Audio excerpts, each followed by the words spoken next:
Chapter 1. Ian slowly regained consciousness. He was tied to a chair. Where am I? He thought. His muscles were too tired to struggle, so he didn't even try. He was also blindfolded, but he could hear a booming voice. "Now for the event that will change the course of history," he said. Ian heard a gun load.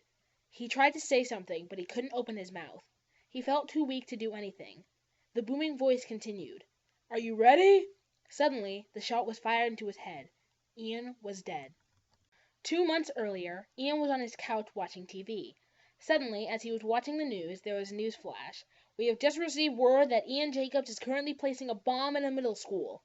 Ian was sincerely confused. "What the?" he said silently. Suddenly, a SWAT team came bursting in through his front door. Ian attempted to run, but was immediately tackled down.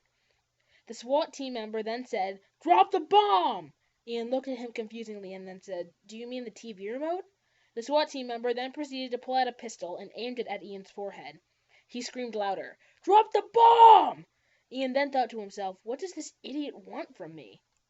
Then the SWAT team member fell dead. Ian was then grabbed and dragged, seeing SWAT team member after SWAT team member fall dead. Ian was then thrown into a black car and driven away fast. As he struggled to sit up straight in the passenger seat, he looked at the man next to him. He was tall, white, blonde hair slicked back.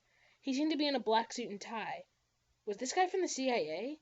Maybe he was from Men in Black? He finally spoke. "Ian, my name is Crawford. It's nice to meet you." Ian looked confused. "How do you know my name?" he asked. "The THMO has been watching you." "The THMO?"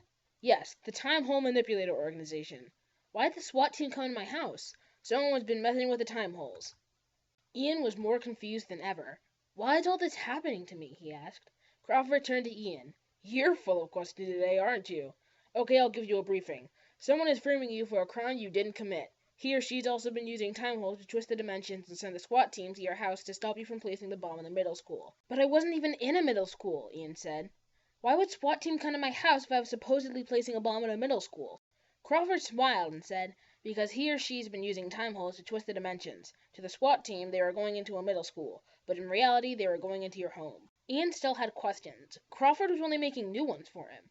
"Why did you think I had a bomb in my hands? And what's a time hole?" Crawford looked at the front window of the car and said, "Twisted dimensions."